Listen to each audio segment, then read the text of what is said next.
नमस्ते ATB tarot. मेरे प्यारे एक्वारियो रिश्तियों, आज की ये अद्भुत भविष्यवाणी आपके लिए है।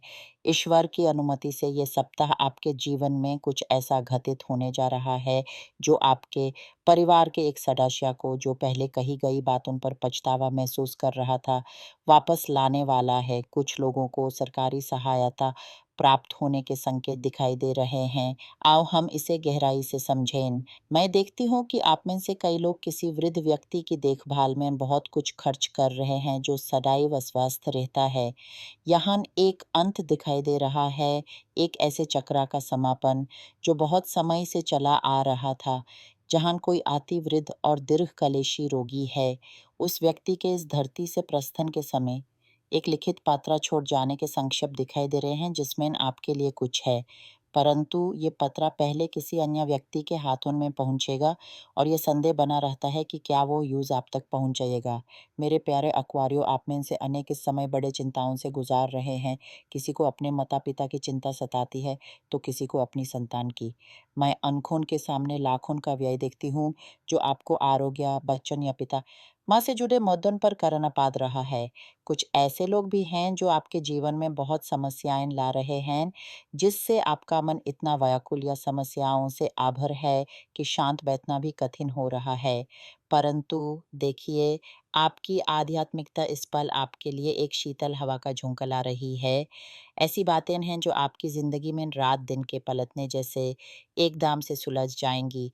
कई लोग आपके अतीत से जुड़ा एक ऐसे चक्र को तोड़ने जा रहे हैं जो बहुत कठिन था या जो तोड़ा जाना अब तक संकटपूर्ण लगा। आप में से कई ऐसा महसूस कर रहे हैं जैसे उन्हें फेंक दिया गया हो। एक ऐसा रिश्ता जो आपने सदैव शाश्वती माना था, वह अचानक ध्वस्त हो गया और आपने अपने आप को त्यक्त महसूस किया। परंतु मेरे बच्चों, ये सब लिखा हुआ था, ये इसी प्रकार होना था। और यही पल आपके जीवन में एक महत्वपूर्ण परिवर्तन लाने वाला है। कभी-कभी हमारा अपना मन ही हमारा सबसे बड़ा शत्रु बन जाता है। हम विश्वास कर लेते हैं कि जो जीवन हम जी रहे हैं, जो रिश्ते हम निभा रहे हैं, वही है जो भगवान ने हमारे लिए लिखा है। परंतु हमेशा ऐसा नहीं होता। हमें स्वतंत्र इच्छा शक्ति प्राप्त है, हम अपने चुनाव कर सकते हैं। लेकिन हमेशा हमारे ये चुनाव हमारे दैविक उद्देश्य, हमारी दैविक मिस्सी के अंदर नहीं होते। और कभी-कभी हम अपने बनाए हुए रास्ते में इतने उलझ जाते हैं कि हम देखते तक नहीं कि जिन लोगों को हमने अपने साथ लिया, वो हम जैसे समर्पित नहीं हैं और वे अंत में छोड़कर चले जाते हैं, हमें अकेला छोड़ जाते हैं। तभी ये भाव जाग उठते हैं, त्याग का, अकेलापन का, विरासत का। इसी क्षण एक देवदूत आपके घर में प्रवेश करने वाला है। आपके जीवन स्थल में टेम्परेंस फरिश्ता आएगा जो आपके इस दुख, इस संकट की नकारात्मक ऊर्जा का सामना करेगा और आपके लिए शुभ समाचार लाएगा।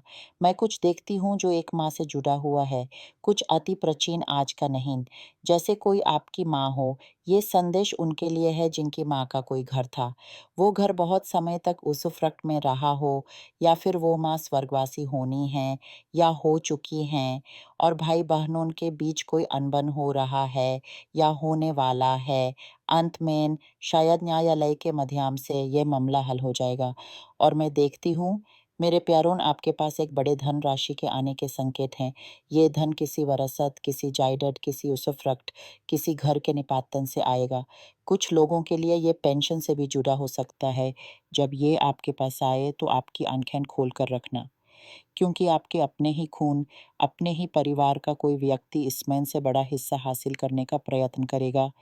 मैं ये भी देखती हूँ कि आप आध्यात्मिक रूप से बहुत संतुलित होने जा रहे हैं।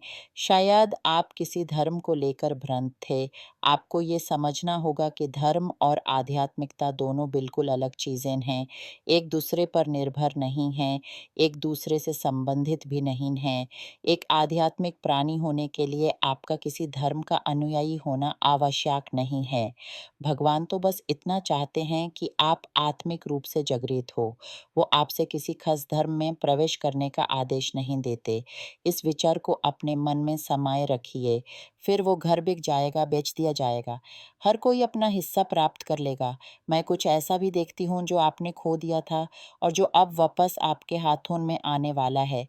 साथ ही आपको अपने करियर क्षेत्र पर अधिक ध्यान देने की आवश्यकता है, क्योंकि यहाँ विकास और स्थिरता की बात तो है, परंतु प्रेम और परिवार के क्षेत्रों में अत्यधिक भार के कारण शायद आप अपने काम, अपने रोजगार को वो समय और समर्प